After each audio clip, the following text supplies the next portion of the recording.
Good morning and good afternoon. You know what I'm saying? To my people on the East Coast, down south, you know what I'm saying?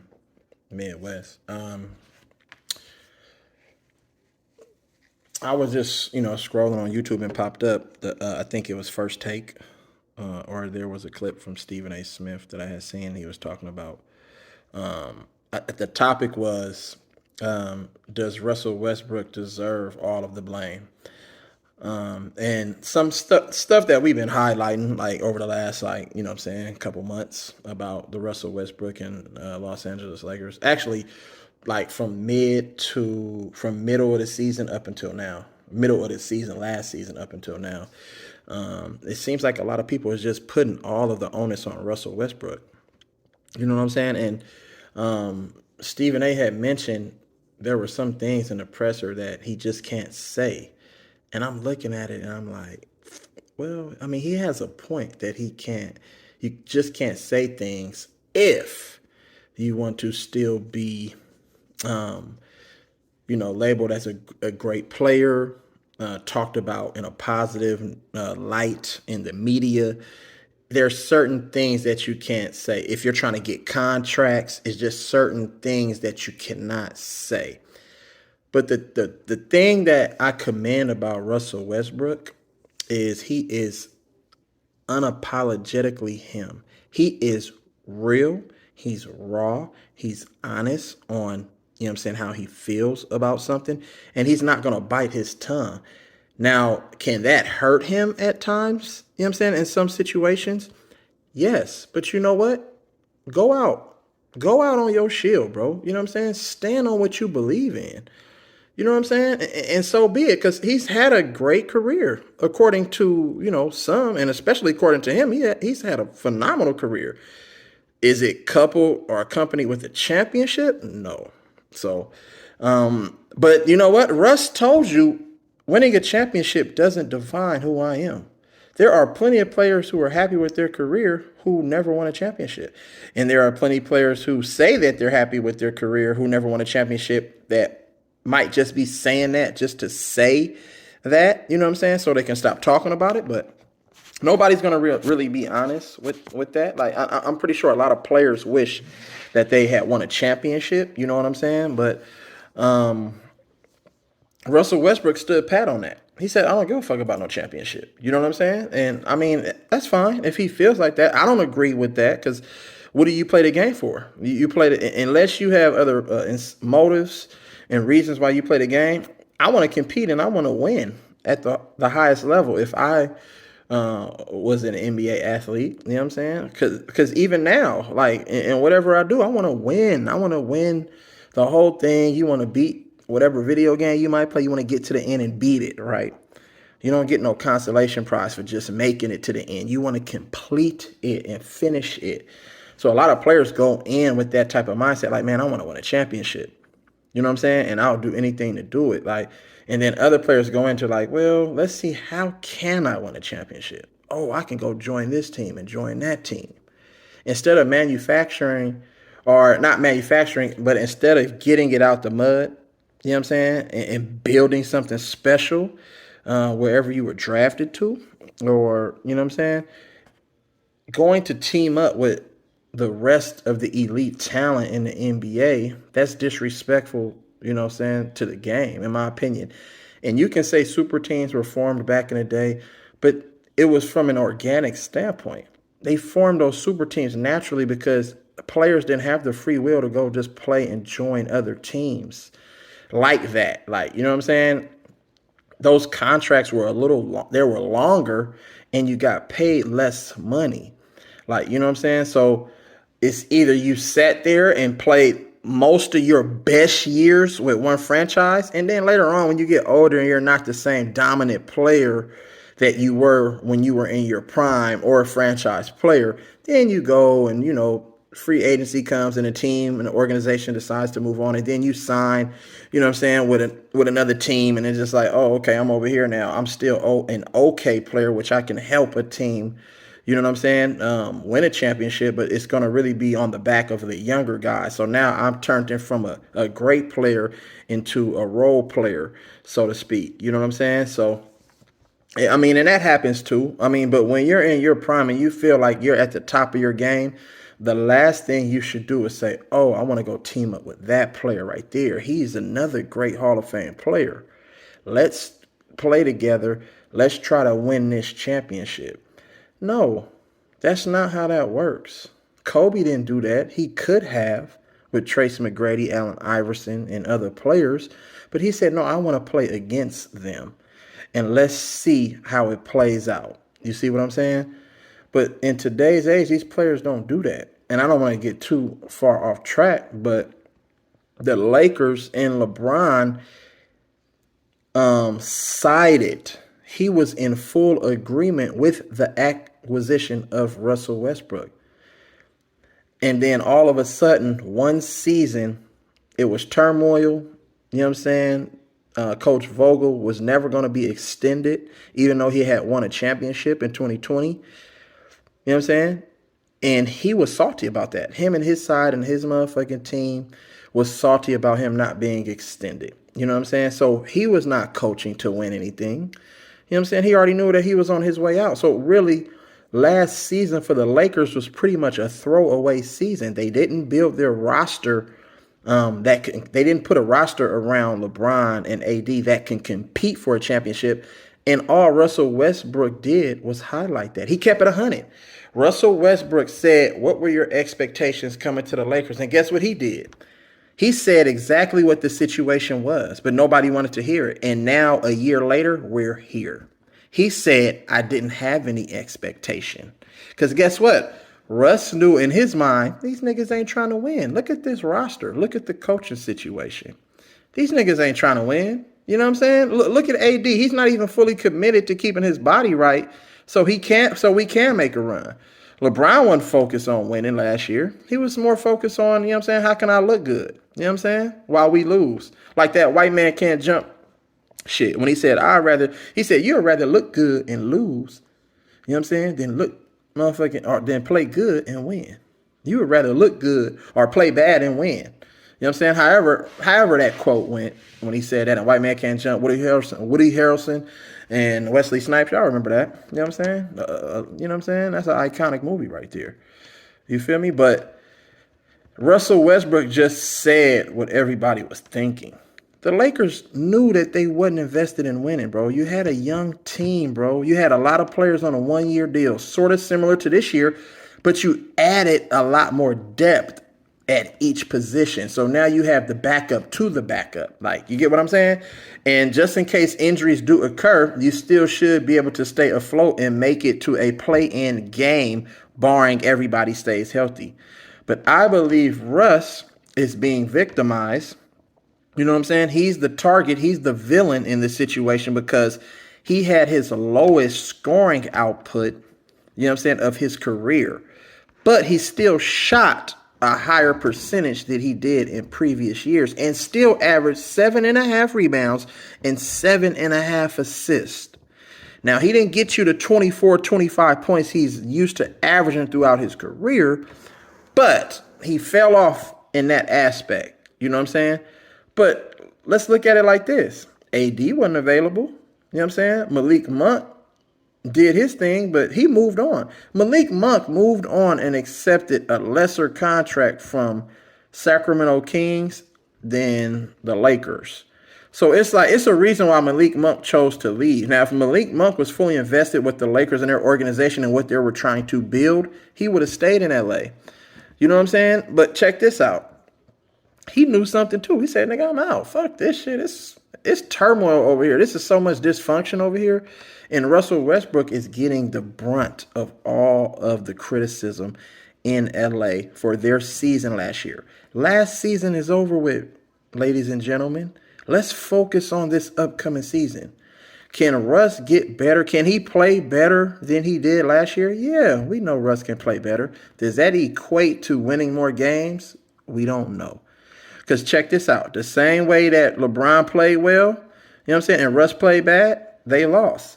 So let's flip it. If Russ plays well and LeBron doesn't play like he did last year, does that equate to more wins or around the same or even less wins? So you have to put it in a proper perspective, bro. This is not a Russ problem. The Lakers and everybody in the NBA, including you all, already know that Russ didn't really care about winning championships. He said it out of his own mouth. That doesn't define me. I don't care. You see a lot of players say, man, I want to ultimately win a championship. Russ said, no, I don't care about that. Russ actually told you who he was, right? And then he went and showed you who he was, right? And he's done that throughout his career. So my question again to delusional fans, you know what I'm saying, of the NBA, not just Laker fans, just delusional fans, period. Why did the Lakers go and acquire Russell Westbrook when they could have tied and used that money to get other pieces? I don't understand the point, because it looks like he was just brought over there to be a scapegoat. You know what I'm saying? You know what I'm saying? They brought him over there just for him to be a scapegoat. And Russ is letting everybody know, man, y'all motherfuckers is full of shit. Russ has always let the media know how he's felt about them. He is not so pleasant, you know what I'm saying, in the media's eyes. Just like Kobe wasn't so pleasant in the media's eyes. Just like Kyrie Irving is not so pleasant in the media's eyes. Just like Kevin Durant sometimes is not so pleasant in the media's eyes. Just like maybe Draymond Green might not. So those are the players that get talked about in a negative light. Like, you get what I'm saying? Every time. Like, they try to destroy them. And that's exactly what's going on, because Russell Westbrook has been the topic of conversation every day for the last 4 months. Every day. It's Russ this, Russ that. If the Lakers really wanted to trade Russell Westbrook, right? There are 29 other teams in the NBA, right? Somebody would have been pulled the trigger if it makes sense to their roster. Now, does it really make sense? Because look, you have 47 million. You know what I'm saying? Or whatever, how many million he's going to make this year, 40-some million. So now you have to match that up, like, you know what I'm saying, with other players. The Lakers have already came out and said, we're not trying to get players with more than 2+ years on their contract and on their deals. So really, what are you trading for? You're better off signing free agents to 1-year mid-level exception, 2-way contracts, you know what I'm saying, and veteran minimum contracts. So trading Russ is going to be more difficult than what everybody thought. Now, if you're just trying to get rid of him, and other teams was like, if you're just trying to get rid of him, he got 1 year, then shit, I'll take him. And we'll see. We'll have a trial and error season. If he plays well enough to where I feel like we want to extend him past that, then we'll do so. There are not a lot of teams that's in a position to take a point guard like Russell Westbrook. Most of every team in the NBA is already settled at that position. Indiana has Tyrese Halliburton. He's a point guard that Sacramento, for whatever reason, I don't know why they gave him up. I guess because they drafted 3 point guards, like in a span of 5 years, they drafted 3 point guards, Davion Mitchell, De'Aaron Fox, or not a span of 5 years, because I think, was that 5 years? De'Aaron Fox been with Sacramento because he came in with Lonzo Ball. So I don't know. Is that 6 years? I want to say 5 or 6 years, something like that. Maybe 5. I'm not sure. But they drafted 3 point guards, but they chose to move Tyrese Halliburton because I guess they loved Davion Mitchell more because of his upside on the defensive end. And they felt that he can become just as good as an offensive player, if not better, to back up De'Aaron Fox and play alongside of him at the same time. So they kind of had the same role, you know what I'm saying? But they chose to move Tyrese Halliburton. A lot of people love Tyrese Halliburton. I love him. You know what I'm saying? I think he can be a solid point guard for your team. So they're locked up there, Indiana. And I'm just naming teams that Russell Westbrook has been linked to. Charlotte Hornets, they have 2 point guards. They have Terry Rozier and LaMelo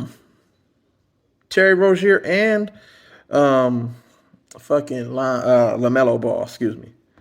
You know what I'm saying? They're solid over there. They think that's a good backcourt. They've been there for some years. They're developing chemistry, cohesion, camaraderie. You know what I'm saying? So adding Russell Westbrook to that equation, I don't know if it works. You know what I'm saying? Because Russell Westbrook is a type of player that needs that ball in his hand. It's hard for Russell Westbrook to play off of the ball, which the Lakers are asking him to do, which they asked him to do last year, and he was not really okay with that. So there's a lot of give and take. There's a lot of compromise that needs to transpire. Russell Westbrook is going to have to, you know what I'm saying, compromise a little bit. Like, you know what I'm saying? We're not asking him to change his game. I'm not asking him to change his game. But if you want to receive another max contract, you are going to have to play by their rules, period. You're going to have to do what they're asking you to do. New York Knicks, Jalen Brunson. He's their point guard. Whether you view him as a combo guard or not or whatever, he's the point guard of the team. He's going to start at that position, period. You know what I'm saying? All these other teams have point guards on their teams. So, and they've been there for some years. Other than Tyrese Halliburton, he only been there for 1 year. So, I mean, if you wanted to say you can move Russ over there with him and they can do their thing, then I get that. But is the Lakers really trying to add another big man? Like, you know what I'm saying? So that's going to be 5 big men because Wenyan Gabriel is a motherfucking power forward who's about 6'9". You know what I'm saying? Also, so, I mean, I don't understand. Like, yeah, if you're going to add him and motherfucking, you're going to add Miles Turner and Buddy Hield to the equation. How does that equal a championship type team though? Motherfucking Miles Turner ain't never did nothing, and for the last like five years he been injured. So he's been super inconsistent. We've seen the best years of Miles Turner. He's not gonna develop his game. He's a pick and pop big, and he can defend the rim. You know what I'm saying? Other than that, he doesn't dominate the rebounds in the glass like that. He doesn't crash and get hella offensive rebounds. He's just a pick and pop motherfucking big man. There's many of those type of big men in there. If you want to become a championship center, you need to model your motherfucking game after a Kevon Looney. You know what I'm saying? Kevon Looney, perfect big for any championship team because you know what you're going to get. Defense and rebounding. Defense and rebounding. We know how valuable rebounding is to any championship team, period. Just keep it 100. You know what I'm saying? So when you're looking at it like that, it's just like, okay, Miles Turner and Buddy Hield don't really move the needle. They don't. What has Buddy Hield done? He was highly touted, you know what I'm saying? A lottery pick coming out of Oklahoma. But what did that get him, bro? Like, he ain't did nothing. Like, you know what I'm saying? He been bounced around now. Like, you know what I'm saying? Because he's not that type of player.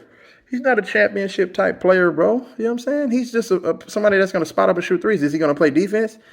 You know what I'm saying? So it's different. See what you know what? What's the name? You know what LeBron really needs? He needs the likes of a Shane Battier, a motherfucking Mario Chalmers, a motherfucking Norris Cole, and I'm just naming certain players. Just bear with me. You know what I'm saying? A James Posey. You know what I'm saying? A motherfucking J.R. Smith. You feel me? A motherfucking Amon Shumpert. You know what I'm saying? A Richard Jefferson. They need a Dante Jones. See, LeBron needs to be surrounded by players that can stretch the floor that will also do all of the dirty work. Period. Players that's not scared to get in there, mix it up, be physical with the opposing team's best player or guard, wing player. You know what I'm saying? Because LeBron doesn't want that responsibility. He doesn't have that type of mindset. You know what I'm saying? So let's just keep it 100 when we talking this basketball shit, bro. LeBron don't have a mindset like that. Like, no, I got him. I'm shutting him down. I'm locking him up. Like, you know what I'm saying? Like, think about it. Like, sometimes you have to give effort on the other side of the ball, bro. But to make it easier on LeBron, he needs those type of players. Now, if you're not going to be a player that's willing to do all the dirty work for him, then he don't want to have nothing to do with you, bruh. You know what I'm saying? It's not going to work. The situation is just not going to work. Like, you know what I'm saying? Think about it. You have to think about this shit, bro. It's just not going to fucking work. It's not. So now you look at the Lakers roster, what do we have? You know what I'm saying? See, this season is another trial and error season, especially for Westbrook and a couple of other players around the NBA that's looking to be extended upon the next, you know what I'm saying, 3 or 4 years. Period, point blank. Oh, and I didn't even mention, let's go to San Antonio. Now, all of a sudden, everybody is starting to chirp San Antonio. Remember in one of my old videos, you can go look it up and go to the archives, bro. I'm one of the first people to mention San Antonio and Russell Westbrook just because of the fit.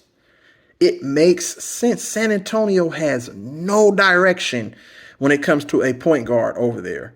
So if Russ was to go to San Antonio Spurs, guess what? It'll be similar to the squad he had in OKC before Paul George and Carmelo got over there. Think about it. Keldon Johnson, nice young talent. Jakob Poeltl, a big, kind of remind you similar of a Steven Adams, pick and roll player. You know what I'm saying? Gonna clog the paint up. Not really a great defender, but a big body. Yeah. Devin Vassell out of Florida State. Shooter. He can stretch the floor. Wing player. You know what I'm saying? Backup. Trey Jones out of Duke. Tyus Jones' brother. You know what I'm saying? Which they said that Trey Jones was really supposed to be better than Tyus Jones. But Tyus Jones had an excellent season last year. You know what I'm saying?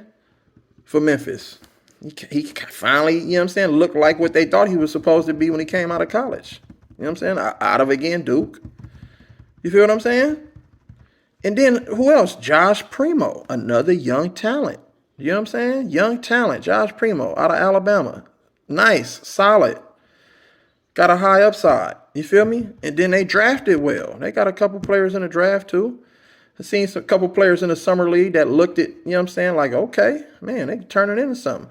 So it's similar to the OKC squad, but guess what? The only difference is coaching. You have a Hall of Fame coach in Greg Popovich, and you know he's not scared to get up in the face of his best players and hold them accountable. And I can see him doing the same thing with Russ. But is that a perfect fit for San Antonio? Yes, because now guess what? Russ can be Russ and run the show how he plays. And Greg Popovich would be like, you know what? I love his competitiveness. I love his energy. I'll take that because he's going to light a fire under everybody else. You know what I'm saying? And that's something that San Antonio squad is really missing. That high octane energy guy. And Russ, we've known, you know what I'm saying, is that guy. So let's just keep it a buck, bro. Let's keep this shit a buck. You know what I'm saying? Let's not act like Russ still can't, you know what I'm saying, give you damn near close to a triple-double with 25 points a game and make that team good. Like, so if anything, San Antonio is a perfect fit. And San Antonio, with that roster that they had last year, with the DeJounte Murray, who they, mind you, just traded, check this out. Check this out. Check this out. They were better than the Lakers with Anthony Davis, LeBron, and Russ, and Melo, and Malik Monk killing.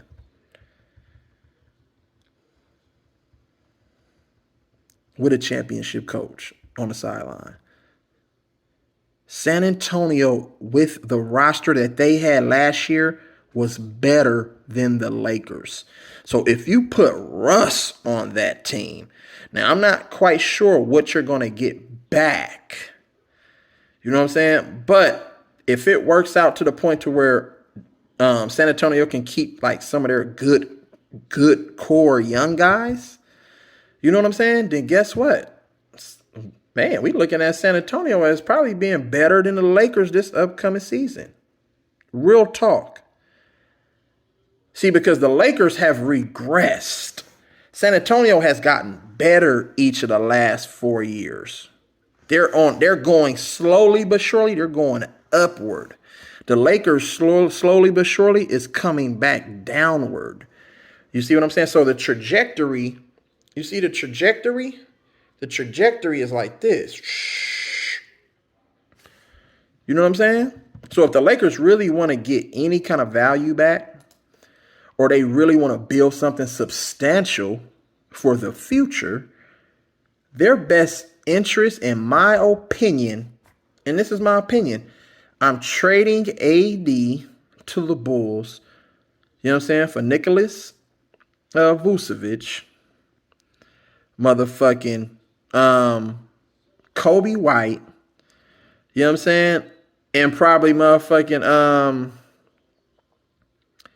Nicholas Vucevic, Kobe White, and maybe you can throw Alonzo Ball in there. You know what I'm saying? Because I don't think you're gonna be able to get Nikola Vucevic and motherfucking DeMar DeRozan or either Zach LaVine. I don't think so. You know what I'm saying? Because I don't know. Well, you might be able to, but I'm not sure. But I know I'm gonna package AD ass up because if you're trying to build something into the future, AD is only getting older. So we don't know. And as you get older, some of your game starts to decline, especially players that has lived on pure athleticism for most of their career. You know what I'm saying? So if you're not you don't have a pure go-to move and a pure shooter. See, Karl Malone was able to do what he did at a high level because guess what? Pick and pop. I'm going to shoot that jumper. And I'm going to use my size. I'm going to post you up, back you down, turn around, and shoot that jumper. Go-to move. See, mind you, early on in Karl Malone's career, he was slashing to the basket in transition. You know what I'm saying? On that pick and roll, diving to the hoop, dunking on people. You know what I'm saying? Trying to get to the rim. But then guess what? He had a good enough jump shot in mid-range game to where he can just pick and pop. And he made a great career. Third all leading scorer. Period. Third time all leading scorer in the history of the game based off of what? Picking and popping, picking and rolling. See, Anthony Davis tries to do too much with the basketball. He can be a Tim Duncan. He can be a Kevin Garnett. He can be a motherfucking Karl Malone. Just pick and pop, bruh. Period. You don't have to exert too much energy. You don't have to do all that moving around, jumping and all this shit. Crossover between the legs. Just use what you already have, the skill set you already have. Find a way to use that and be effective in that. You don't have to try to be a guard. Even though you played guard throughout your whole motherfucking high school career up until the point when you got to college because you had a growth spurt. Now let's switch it up a little bit. Do something different. You know what I'm saying? And that will preserve his health. But AD is not invested in doing that. He's still trying to dive to the rim and dunking on people and jumping and doing all this crazy shit. You don't have to do that, bruh. You don't have to be that type of guy in order for y'all to have supreme success. He's already bigger than everybody at his position. He's already longer. He's already more skilled than most players at his position. Take advantage of that. You know what I'm saying? Little ducky and jump hooks. Effective. It might not look pretty. You might want to look pretty and look good while doing shit, but guess what? It's effective. Do you want to win? Do you want to, you know what I'm saying, sustain a long, healthy career for the rest of your career from this point on? Yeah. So if I'm the Lakers, I'm looking into the future, right? I got 3 draft picks in the next 4-5 years, right? In the next three years, next 3 or 4 years. I'm like, man, you know what? Fuck it, man. I don't know. We might have seen the best of AD. We might not be able to see a better AD. He's getting older, but you know what? He got us a chip already. But guess what we can do? We can get some value for him. You might want to think about that. See, but the Lakers, their mindset with motherfucking Kurt and Linda Rambis and all of those people behind the scenes, it's just a power trip. It's a lot of voices and a lot of things being rammed into the ears of Jenny Buss, and she don't really know. You know what I'm saying? That's why Phil Jackson was always around to run the show. You know what I'm saying? Phil Jackson been around the game. He played it. He won at the highest level. You know what I'm saying? That's why you need somebody who really knows what the fuck they're talking about. It's too many motherfucking Chiefs, bro, and not enough Indians. That's the problem right there. The organization, bro, they're in a motherfucking downward spiral, bro. You know what I'm saying? They just are. It's just a matter of the fact, and it's not a hater. Keep it a buck, bro, and just put it in a proper perspective. They're trying to blame Russ for something that they created. Even if Russ wasn't there last year, the Lakers still suck. Period. They're still done. Even if it's no Russ, the Lakers ain't doing shit last year. Think about it. Let's just say they didn't get Russ. They're still losing. Why the fuck you think they didn't go get DeMar DeRozan? Because DeMar DeRozan is at a point in his career where he's still trying to win. Period. DeMar DeRozan was in the playoffs, had first place, you know what I'm saying, for a couple weeks in a motherfucking regular season up until when they got injured. DeMar DeRozan is competing and want to win a championship. You know what I'm saying? Now, how he's going to get there, I don't know, but you can tell from watching DeMar DeRozan play, the passion, the energy, everything. You know what I'm saying? That he still wants to prove that he can win. If you put DeMar DeRozan on the Lakers, they're still losing, in my opinion. That's why he didn't go over there. They needed an accountability player. That's all it was. They needed somebody who to take the dive for all of the shit that was going to happen last year. They knew AD wasn't healthy last year coming into the season. They knew that they wasn't going to get nothing. They knew that he would probably get injured, in which he did. They knew that motherfucking the sidelines was all fucked up with the coaching and everything. They knew it was all disgruntled from the gates. They wasn't going to put DeMar DeRozan in that situation because they could have went to go get him. They brought Carmelo Anthony over there and motherfucking Russell Westbrook. These are people to take the dive for when shit don't go wrong because they're not going to blame LeBron because why? LeBron averaged 30 and motherfucking shot 50% from the field. But it didn't equal into success is what I'm saying. And guess who they blaming for that? Russell Westbrook. Think about it. I need motherfuckers to pay attention, bro, to how this shit work. And politics, bro. You always have to look at storylines. Look at what makes sense. Get out your feelings and pay attention to what's going on. Russ, they already knew he didn't give a fuck about winning championships. The Lakers weren't invested in winning the championship last year. You know what I'm saying? It was a throwaway season. We seen that. Guess who took the dive for that? Russell Westbrook. They start attacking the man character. You know what I'm saying? Talking bad on his family. Disrespecting the man's name. You know what I'm saying? Because everybody knew who Russell Westbrook was. But guess what? He's in the biggest stage on the brightest lights now in LA, and the media will tear you to shreds in LA and New York. Period. Point blank. And that's exactly what is happening and has happened. So now they're saying he needs to get out of there. We knew Russell Westbrook didn't fit last year with the Lakers. We knew that way before he even got there. That's why I was so surprised when he left motherfucking Washington, because I thought that was a solid place for him. You know what I'm saying? But Russ was trying to motherfucking encourage Bradley Beal to leave Washington. And Bradley Beal said, man, I'm loyal, bro. Fuck that. I'm here in Washington. They gave me an opportunity, you know what I'm saying? And I'm going to fulfill my promise or wherever obligations that I have to this franchise to try to help them get to the promised land. You know what I'm saying? Or at least get and make deep runs in the playoffs. And I commend Bradley Beal for that. But I don't really consider Bradley Beal one of the major superstars in the NBA, period. But obviously, it looks like motherfucking Washington does. So, you know what I'm saying? But everything that Bradley Beal stands for, like him and his family and what he gives to that community and everything that, you know what I'm saying? That's perfect for what Washington is looking for. And they love that about Bradley Beal. You know what I'm saying? It's unfortunate that him and John Wall couldn't make it work out. You know what I'm saying? A large part due to injuries. But, I mean, it's a part of the game. It is what it is. So years later, now we're here. You know what I'm saying? And I feel that Washington is going to be highly competitive in the Eastern Conference next year. And that's just my opinion. You know what I'm saying? From what I'm looking at and what I seen last year, you know what I'm saying? They got some good pieces over there. You know what I'm saying? And they got a Wes Unseld Jr. I think that he's going to, you know what I'm saying? He's going to help them out. You know what I'm saying? He's going to help them out big time. So,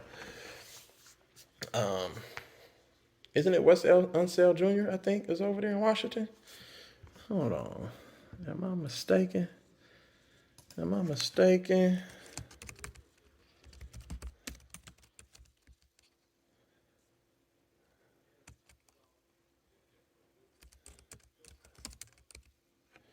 Yes, Wes Unseld Jr.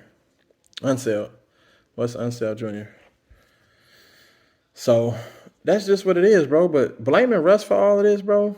See, the one thing about Stephen A., another thing I know, he like to snitch. He like to say shit, right? And say, I didn't say it. That's what everybody is saying. I didn't say it. He'll say some shit and then put it off on everybody else. Nigga, why you dry snitching, bruh? Why are you even bringing up some shit that everybody else said? Just stick to how you feel, nigga, and let everybody else speak for themselves. Nigga, they don't need no motherfucking broadcaster. Nigga, they don't need no pub. You ain't nobody publicist.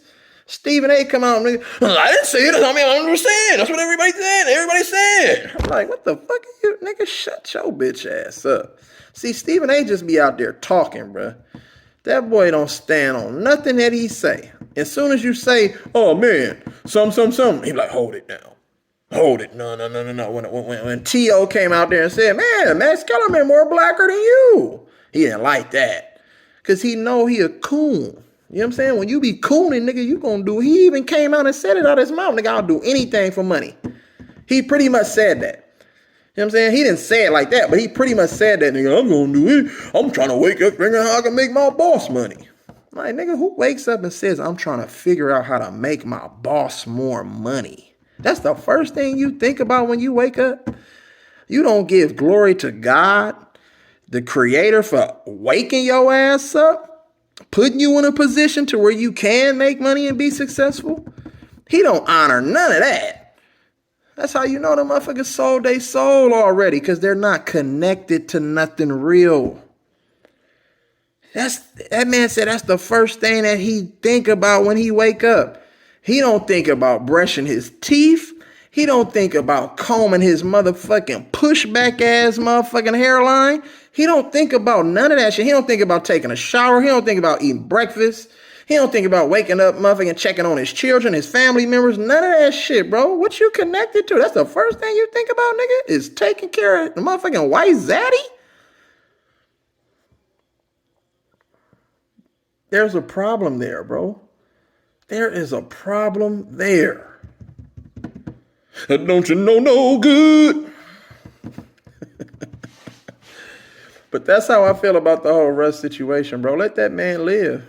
Let him be who he is, man. Don't be trying to change a motherfucker. Adjust. Everybody needs to adjust. Russ needs to adjust. LeBron needs to adjust. AD, Darvin Ham. Period. But if you're going to get rid of them, nigga, a perfect landing spot is the San Antonio Spurs, which I said a long time ago, nigga. So stop motherfucking stealing all my shit, nigga. Hating ass motherfuckers. So salute to y'all, man. You know what I'm talking about? Love, live life, man. Smile, cry, laugh. Get it out the mud, man. And always give thanks to your creator, bro. Peace. Real E-Leezy, man.